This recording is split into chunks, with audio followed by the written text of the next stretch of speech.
सो यहाँ पे देखो रिड्यूसिंग एजेंट क्या होते हैं, जिनका खुद का ऑक्सीडेशन हो जाए, ठीक है, जो खुद ऑक्सीडाइज हो जाए, है ना। सो यहाँ पे जो SN जो मेटल है वो +2 से इजीली +4 में चली जाती है, यानी कि अपने इलेक्ट्रॉन्स को लूज कर देती है, ओके। और इसका क्या हो जाता है, ऑक्सीडेशन, और दूसरों को ये रिड्यूस कर देती है। सो SnCl2 को हम यूज करते हैं mostly as a reducing agent, ठीक है। बाकी जो है AlCl3 और BeCl2, ठीक है, ये क्या है हमारे पास लुईस एसिड होते हैं, इलेक्ट्रॉन डेफिशिएंट होते हैं, इनके पास इलेक्ट्रॉन्स की कमी होती है, ठीक है, तो ये इलेक्ट्रॉन डोनेट तो कर ही नहीं सकते। नेक्स्ट आता है PbCl3। पीबी में अगर आप देखें तो लेड जो है वो हमेशा +2 में ज़्यादा स्टेबल रहता है, और जो हायर ऑक्सीडेशन स्टेट है उसमें वो स्टेबल नहीं होता है due to inert pair effect, okay. So आप यहाँ से इसको क्वेश्चन को इस तरीके से कर सकते हो सोल्व, ठीक है। नाउ नेक्स्ट आता है, नाउ नेक्स्ट है बोश प्रोसेस, ठीक है। आई थिंक प्रोनाउंसिएशन में भी ठीक ना हो बट काम चला लेना, ओके। ठीक है। सो बोश प्रोसेस जो है वो क्या होता है, यहाँ पे कह रहे हैं कि बोश प्रोसेस में हाइड्रोजन गैस के प्रोडक्शन के लिए, ठीक है, हाइड्रोजन गैस के प्रोडक्शन के लिए किस गैस का यूज किया जाता है, ओके। तो यहाँ पे देखो सबसे पहले तो ये प्रोसेस होता क्या है, इसके अंदर क्या होता है, देखो CO और H2, ठीक है, CO और H2 गैस का मिक्सचर, यानी कि जिसको हम बोलते हैं वाटर गैस, ओके। ये क्या होती है, वाटर गैस। वाटर गैस का हम यूज करते हैं, ठीक है, और इसकी हम रिएक्शन कराते हैं स्टीम के साथ में, ठीक है, स्टीम के साथ में, इन the presence of iron oxide Fe2O3, ठीक है, एंड Cr2O3, ठीक है, और दूसरा क्या है Cr2O3। तब हमें यहाँ पे मिलता है, देन हमें यहाँ पे मिलेगा CO2 गैस और प्लस में हाइड्रोजन गैस, ठीक है। तो ये जो है हाइड्रोजन गैस हमें इस तरीके से यहाँ पे मिलती है। सो देखो ऑप्शन में हमारे पास क्या क्या था, number 1 coal gas, water gas, natural gas, producer gas. So आएगा आंसर हमेशा वाटर गैस, ठीक है। याद रखना वाटर गैस और सिन गैस और ये जो गैसेज के नाम पे, यानी कि आपसे अगर हो सकता है पूछ लेंगे कि LPG गैस में जो स्मेल आती है वो कौन सी गैस की वजह से आती है, तो काफ़ी सारे यहाँ से क्वेश्चंस बन सकते हैं इस चैप्टर से। इस टाइप के छोटे छोटे हैं, आप इनको एक क्विक रिकैप मतलब कर लेना, ठीक है। नाउ नेक्स्ट क्वेश्चन देखो, यहाँ पे नेक्स्ट क्वेश्चन में हमारे पास में क्या है कि मोलिकुलर वेट दिया है ऑक्जेलिक एसिड का 126 and the weight of oxalic acid required to neutralise, यानी कि यहाँ पे देखो सबसे पहली बात ये एक एसिड बेस रिएक्शन है, यानी कि न्यूट्रलाइजेशन रिएक्शन है, जिसमें हमें एसिड को बेस के अंदर डाल के उसे न्यूट्रलाइज करना है। तो यहाँ पे कह रहे हैं कि जो NaOH है, ठीक है, NaOH हमारा कितना दिया हुआ है 100 cc, ठीक है, 100 cc यानी कि 100 ml भी आप इसको ले सकते हैं, ठीक है। cc मतलब यहाँ पे क्या हो जाएगा 100 ml, ठीक है। 100 ml वॉल्यूम है NaOH का, और इसका जो है नॉर्मेलिटी दी हुई है, नॉर्मेलिटी दी हुई है 1 नॉर्मल, ठीक है। कह रहे हैं इसको न्यूट्रलाइज करने के लिए आपको ऑक्जेलिक एसिड का कितना मोलिकुलर वेट रिक्वायर होगा, ठीक है। तो ऑक्जेलिक एसिड का जो मोलिकुलर वेट होता है, ठीक है, सॉरी कितना वेट, यानी कि कितना आप वेट लोगे, मोलिकुलर वेट हमें पता है ये हमारे पास नॉन क्वांटिटी है, तो ये क्या है 126 है, ठीक है। अब देखो जब भी कभी ऐसा क्वेश्चन आए एसिड बेस न्यूट्रलाइजेशन रिएक्शन का, देन आप हमेशा क्या करना, उस रिएक्शन में एसिड और बेस दोनों के नंबर ऑफ ग्राम इक्विवेलेंट निकालना, क्योंकि नंबर ऑफ ग्राम इक्विवेलेंट हमेशा हर रिएक्शन में इक्वल होते हैं, वो कभी भी चेंज नहीं होते, ठीक है, remember it, okay. Now next देखो यहाँ पे क्या हो जाएगा, अगर हमें 1 minute I will erase this. So यहाँ पे देखो अब हम क्या करेंगे इसमें, यहाँ पे हम निकालेंगे नंबर ऑफ ग्राम इक्विवेलेंट, ठीक है। तो अगर हमें नंबर ऑफ ग्राम इक्विवेलेंट निकालने हैं ऑक्जेलिक एसिड के, ठीक है, ऑक्जेलिक एसिड के, और इक्वल टू में किसके रखेंगे हम NaOH के, ठीक है, number of gram equivalent of NaOH। तो देखो NaOH के तो number of gram equivalent easily निकल जाएंगे, क्योंकि हमारे पास क्या दिया हुआ है यहाँ पे नॉर्मेलिटी और वॉल्यूम दिया हुआ है, ठीक है। क्योंकि नॉर्मेलिटी क्या होता है हमेशा आपको पता होगा, नंबर ऑफ ग्राम इक्विवेलेंट, मैं शॉर्ट में यूज कर रही हूँ यहाँ पे शॉर्ट फॉर्म्स, बट आप सुनते रहें ध्यान से, number of gram equivalent upon volume, ठीक है। तो हमारे पास जो NaOH है उसके बेस के ग्राम इक्विवेलेंट कैसे आ जाएंगे, सीधा नॉर्मेलिटी इंटू वॉल्यूम, यानी कि जो हमें वैल्यूज दी हुई है हम उन्हीं से इसका निकाल लेंगे, है ना, नंबर ऑफ ग्राम इक्विवेलेंट। तो नॉर्मेलिटी इसकी दी हुई है 1 और इंटू में वॉल्यूम इसका दिया हुआ है 100 cc, ठीक है। तो 100 cc है यानी कि ml है, तो हम उसको लीटर में चेंज कर लेंगे, 1000 से आ जाएगा, ठीक है। अब यहाँ पे देखो हमें निकालने हैं एसिड के नंबर ऑफ ग्राम इक्विवेलेंट। तो एसिड के निकालने के लिए हमें क्या करना होगा, यहाँ पे देखो हमें दिया हुआ है इसका मोलिकुलर वेट, है ना। तो नंबर ऑफ ग्राम इक्विवेलेंट कैसे निकलते हैं कि वेट ऑफ एसिड और divided by equivalent weight of acid, ठीक है। तो यहाँ पे हमें क्या करना है, यहाँ पे नंबर ऑफ जो है यहाँ पे क्या हो जाएगा, वेट जो है वो हमें निकालना है, हमें पता नहीं है वेट ऑफ एसिड और डिवाइडेड बाय इक्विवेलेंट वेट कैसे निकलेगा, जो मोलर मास होता है, मोलर मास कितना है 126 डिवाइडेड बाय उसकी एसिडिटी या बेसिसिटी। तो यहाँ पे हमारे पास एसिड है तो उसकी बेसिसिटी हमारे पास है 2, क्योंकि COOH मैं फॉर्मूला लिख देती हूँ ऑक्जेलिक एसिड का, ठीक है। यहाँ पे देखो वैसे तो आपको पता ही होगा, ठीक है। तो देखो COOH, ओके। देन ये जो है H पॉजिटिव आयन, दो यहाँ से ये लूज कर सकता है, तो इसकी बेसिसिटी कितनी है यहाँ पे हमारे पास 2, ओके। सो यहाँ पे देखो अब क्या हो जाएगा, यहाँ से हमारे पास आ गया weight of acid divided by 63 equals to क्या हो गया, इधर से कितना था 1 इंटू 100/1000, ठीक है। तो 1/, क्या आ जाएगा 1/10, ठीक है। एंड हमारे पास आंसर निकल के आ जाएगा weight of oxalic acid equals to 6.3 gram, ठीक है। इस तरीके से आप क्वेश्चन सोल्व कर सकते हो। तो याद रखना हमेशा इंपॉर्टेंट पॉइंट कि हमेशा जब भी कभी आपके पास एसिड बेस न्यूट्रलाइजेशन रिएक्शन हो तो उसमें आप नंबर ऑफ ग्राम इक्विवेलेंट निकालें दोनों के, इससे कैलकुलेशन बहुत इजीली हो जाएंगी, ठीक है। नाउ नेक्स्ट क्वेश्चन में देखो क्या है, in the free radical halogenation, यहाँ पे हेलोजिनेशन का फ्री रेडिकल हो रहा है in the presence of sunlight. Then यहाँ पे देखो हमने मीथेन का जो है फ्री रेडिकल मतलब हेलोजिनेशन करा रहे हैं फ्री रेडिकल मेथड के थ्रू, ठीक है। तो यहाँ पे देखो क्या हो रहा है कि इस फ्री रेडिकल रिएक्शन मैकेनिज्म में क्या होता है, हमेशा हमें लाइट की ज़रूरत होती है, बट इसमें 3 स्टेप होते हैं, initiation, propagation and then termination, ठीक है। तो यहाँ पे देखो सबसे पहले हमें पूछा गया है कि हमें 4 स्टेप्स दे दिए हैं, ठीक है, और उनमें से पूछे हैं प्रोपेगेशन स्टेप्स कौन कौन से हैं। तो देखो साफ साफ है इसमें, ये बिल्कुल ही स्ट्रेट फॉरवर्ड क्वेश्चन है। सबसे पहले जो प्रोपेगेशन स्टेप होता है, ठीक है, इनिशिएशन अगर मैं बात करूँ, इनिशिएशन, तो इनिशिएशन में यानी कि इनिशिएट करना होता है ना, इनिशिएट करना होता है रिएक्शन को, तो वो कौन करेगा काम, लाइट, है ना। लाइट से क्या होगा, जो X2 है हमारा वो टूट जाएगा, होमोलिटिक जो है क्लीवेज होगी, यहाँ पे एक इलेक्ट्रॉन इधर जाएगा एक इधर, ठीक है। तो X free radical plus X free radical ये बनेंगे, ठीक है। तो यहाँ से इनिशिएशन होगा क्योंकि ये जो X फ्री रेडिकल है अब ये जाकर के रिएक्शन करता है किसके साथ में, इस CH4 के साथ में, ठीक है। क्या करता है फिर ये CH4 सॉरी यहाँ पे रेडिकल नहीं आएगा, CH4 के साथ में ये रिएक्शन करता है, ठीक है। और यहाँ से क्या बना देता है CH3X, और प्लस में क्या आ जाएगा हमारे पास में, यहाँ पे देखो अगर हम ये वाला देख रहे हैं ना CH4, तो यहाँ से क्या हो गया, CH4 के साथ जब रिएक्शन करी तो CH3 और प्लस में क्या हो गया यहाँ पे 1 मिनट CH3X बन जाएगा, और प्लस में एक क्या हो जाएगा यहाँ पे हमारा बना है H, है ना, H फ्री रेडिकल एक तरह से, ठीक है। CH3 और या फिर आप कह सकते हो यहाँ पे हमने 2X फ्री रेडिकल ले लो, ठीक है। तो एक HX बाहर निकल जाएगा और CH3X यहाँ पे हमारे पास आ जाएगा, ठीक है। तो इस तरीके से यहाँ पे क्या हो गया, ये इनिशिएशन था, और ये वाला जो है ये क्या हो गया, प्रोपेगेशन स्टेप। प्रोपेगेशन में क्या हो गया, ये जो है फ्री रेडिकल ये हमारे क्या करेंगे, रिएक्शन करेंगे इस CH4 के साथ में, ठीक है। तो यहाँ पे देखो आप स्टेप्स देखो यहाँ पे क्या क्या है हमारे पास। सबसे पहला है X2 का लाइट की प्रेजेंस में डीकम्पोजिशन, है ना। तो ये तो क्या हो गया हमारा इनिशिएशन स्टेप, तो ये हमारा आंसर नहीं होगा। देन B स्टेप में देखो क्या हो रहा है, CH4 के साथ X फ्री रेडिकल रिएक्शन कर रहा है और क्या बना रहा है, CH3 plus X free radical बना रहा है ना। तो ये वाला क्या हो सकता है हमारा, यस ये क्या है, प्रोपेगेशन है। देन नेक्स्ट है हमारे पास में CH3 और फ्री रेडिकल और प्लस में X फ्री रेडिकल, ठीक है। यहाँ पे जो है ना, यहाँ पे इसमें मिसप्रिंट है, देखो ये जो है यहाँ पे ये क्या आएगा, CH3 पे फ्री रेडिकल आएगा, ठीक है।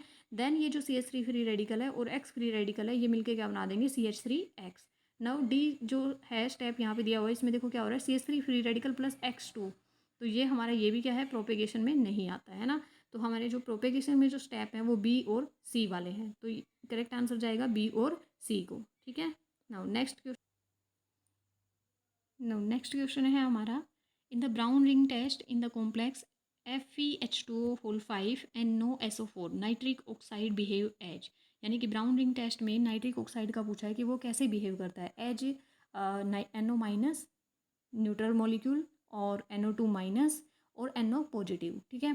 तो यहाँ पे जो आंसर आएगा हमारा वो आएगा NO पॉजिटिव, यानी कि नाइट्रोसोनियम आयन, ठीक है। इसकी तरह ये एक्ट करता है। कैसे, देखो ब्राउन रिंग टेस्ट के अंदर क्या होता है हमारे पास में, हमारे पास कोई भी नाइट्रेट, ये जो है ब्राउन रिंग टेस्ट ये किसके लिए होता है, डिटेक्शन ऑफ नाइट्रेट कंपाउंड है ना, नाइट्रेट जो कंपाउंड है, कंपाउंड के अंदर अगर नाइट्रेट ग्रुप प्रेजेंट है तो उसकी जो है प्रेजेंस को चेक करने के लिए हम ये टेस्ट यूज करते हैं, ठीक है।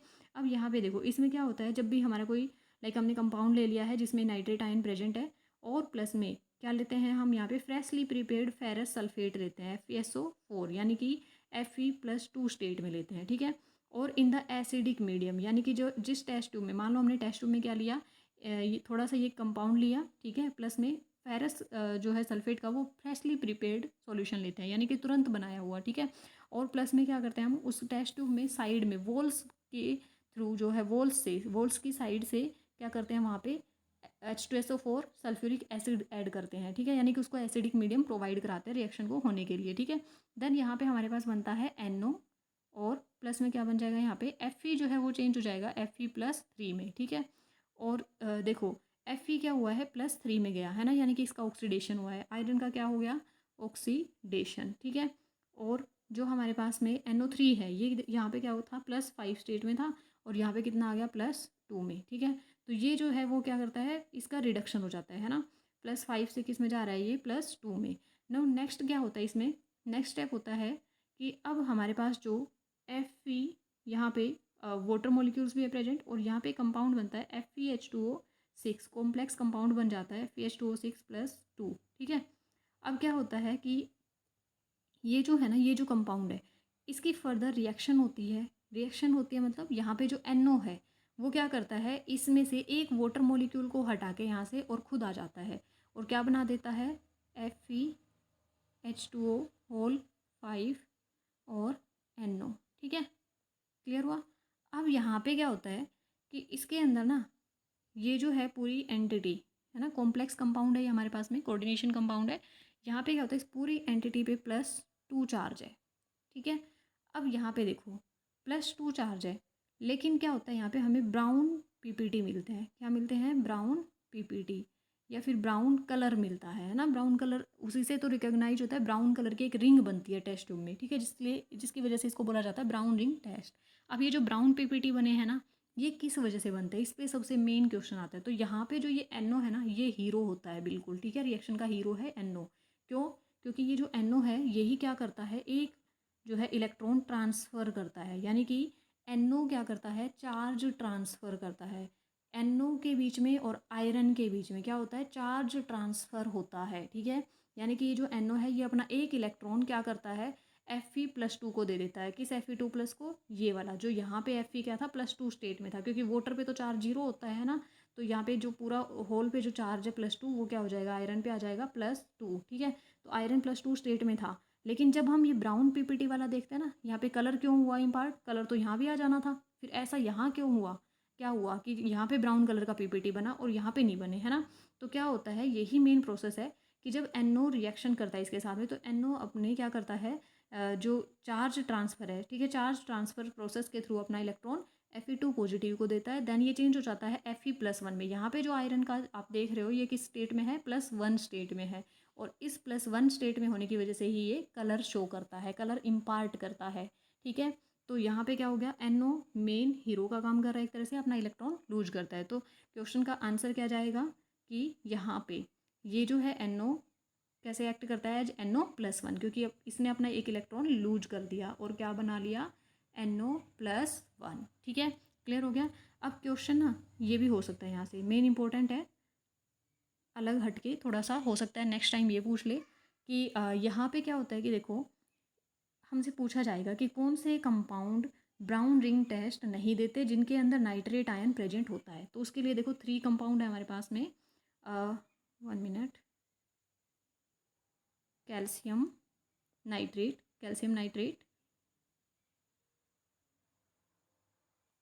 Sorry, calcium nitrate and barium nitrate, और एक आता है हमारा लेड नाइट्रेट, ठीक है, एक आता है लेड नाइट्रेट। ठीक है, ये तीनों कंपाउंड याद रखना, ये कभी भी ब्राउन रिंग टेस्ट नहीं देते हैं। ओके, क्योंकि इनके जो सल्फेट बनते हैं ना वो रिएक्ट कर जाते हैं सल्फ्यूरिक एसिड के साथ में। ठीक है, मतलब सॉरी, ये जो तीनों हैं ये क्या करते हैं, सल्फ्यूरिक एसिड के साथ रिएक्ट करके सल्फेट बना लेते हैं, और वो जो सल्फेट है वो क्या होते हैं, वाइट कलर के पीपीटी बनते हैं।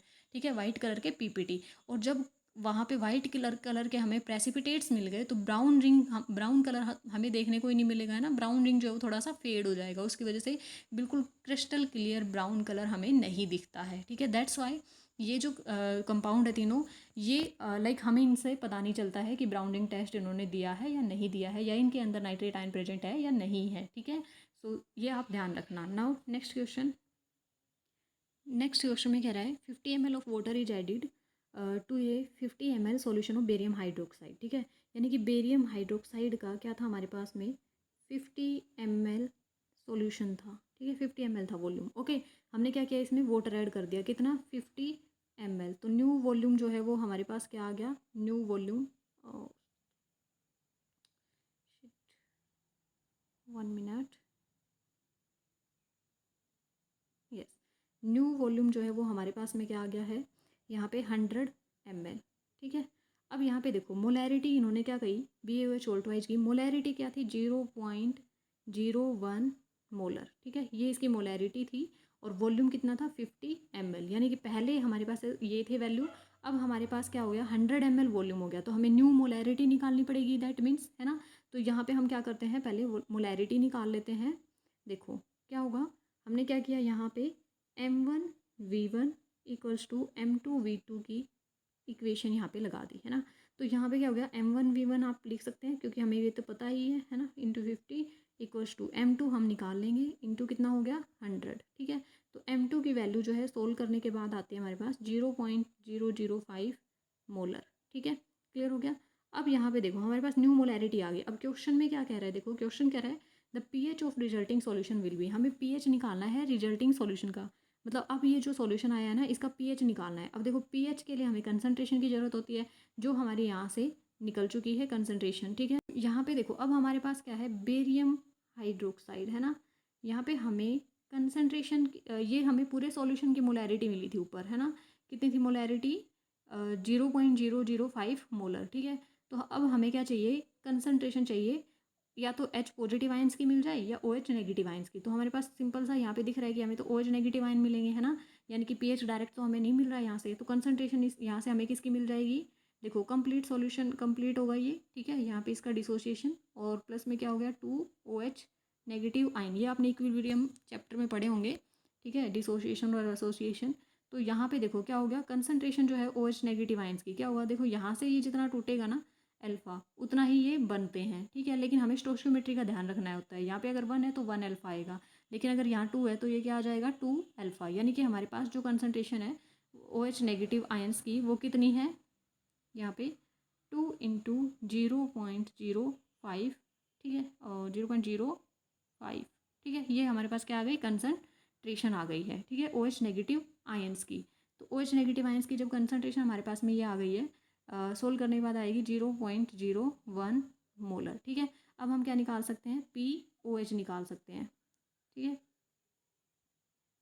POH निकाल सकते हैं, P ऑफ OH डायरेक्ट ऐसे लिखेंगे, क्या आ जाएगा यहाँ पे, माइनस ऑफ लॉग, और कंसनट्रेशन कितनी है, 0.01। ठीक है, देन सोल्व करके ये हमारे पास आ जाएगा, इसकी वैल्यू देखो, अगर हम मान लो यहाँ से ये पॉइंट हटाते हैं तो यहाँ पे कितना आएगा हमारे पास, 100। यानी कि मैं 10 को इसको ऊपर लेके जाऊँगी तो 10 की पावर -2 आ जाएगा मेरे पास, है ना, माइनस लो 10 की पावर -2।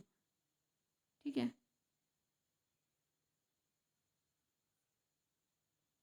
10 की पावर -2।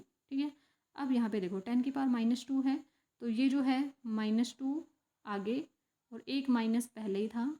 ठीक है, और log 10। ठीक है, तो यहाँ पे क्या हो गया, +2, और log 10 कितना हो जाता है हमारे पास, 1। ठीक है, तो ये वैल्यू कितनी आई है हमारे पास, 2। POH आया हमारे पास 2। तो अब हमें क्या निकालना है, PH पूछा गया क्वेश्चन में, तो क्या देखो मैंने क्या बताया था, PH प्लस POH। ठीक है, जब हम इसको ऐड करते हैं तो हमारे पास कितनी आती है वैल्यू, 14 आती है ना। PH क्या होता है, 7 पे आते हैं ना, मतलब वैल्यू निकालते हैं हम। ठीक है, तो देखो क्या हो गया, POH और PH दोनों को जब ऐड करेंगे तो वो आता है 14। ठीक है, अब यहाँ पे हमें PH निकालना है, तो POH की वैल्यू कितनी थी 2, उसको उधर ले जाएंगे, 14 माइनस 2 इक्वल्स टू 12। ठीक है, हमारे पास PH कितना आंसर आ गया 12। This is the answer. ठीक है, ऑप्शन नंबर सॉरी यहाँ पे यस पूरे हैं ऑप्शन। देखो थर्ड ऑप्शन जो है वो हमारा क्या हो गया, यहाँ पे इसका आंसर जाएगा। ठीक है, थर्ड ऑप्शन क्या है हमारा, आंसर आ गया। नेक्स्ट क्वेश्चन, इस क्वेश्चन में पूछा है ammonia is a Lewis base, it forms complexes with cations. ठीक है, which one of the following cations does not form complex with ammonia. देखो अमोनिया के साथ में आपने बहुत सारे कंपाउंड जो है मतलब कोऑर्डिनेशन कंपाउंड के यूनिट में आपने बहुत सारे कॉम्प्लेक्सेस देखे होंगे। कहीं पे 6 मॉलिक्यूल्स जुड़े होते हैं, किसी पे 4, यानी कि कहीं टेट्राहेड्रल बन रहा है, कहीं ऑक्टाहेड्रल कॉम्प्लेक्स बनता है। ठीक है, अमोनिया के साथ में एज ए लीजेंड अमोनिया यहाँ पे वर्क करता है। तो यहाँ पे कह रहे हैं कि कौन सा कैटायन अमोनिया के साथ जो है कॉम्प्लेक्स नहीं बनाएगा। तो कॉम्प्लेक्स बनाने के लिए सिंपल सी बात है, हमारे पास आते हैं डी ब्लॉक के एलिमेंट। कौन से आते हैं, डी ब्लॉक एलिमेंट्स। ठीक है, डी ब्लॉक के जो एलिमेंट्स होते हैं वो क्या बनाते हैं, कोऑर्डिनेशन कंपाउंड्स बनाते हैं, क्योंकि उनके पास में क्या होता है, वैकेंट डी ऑर्बिटल होते हैं। ठीक है, ज़्यादा मतलब बॉन्ड बनाने के लिए वहाँ पे वैकेंट ऑर्बिटल्स की जो है अवेलेबिलिटी होती है, इस वजह से वो ज़्यादा कोऑर्डिनेशन कंपाउंड बनाते हैं। ठीक है, तो यहाँ पे देखो क्या कह रहे हैं कि जो पहला ऑप्शन हमारा वो है Cu2+। Cu2+ है डी ब्लॉक का, CD2+ ये भी डी ब्लॉक का है, Pb2+ ये डी ब्लॉक का नहीं है, पी ब्लॉक का है। So that's why this is the correct answer. ये जो है हमारा कोऑर्डिनेशन कंपाउंड नहीं बनेगा, या कॉम्प्लेक्स कंपाउंड अमोनिया के साथ में नहीं बनेगा। ठीक है, तो इसके थर्ड के साथ हम जाएंगे आंसर। ओके,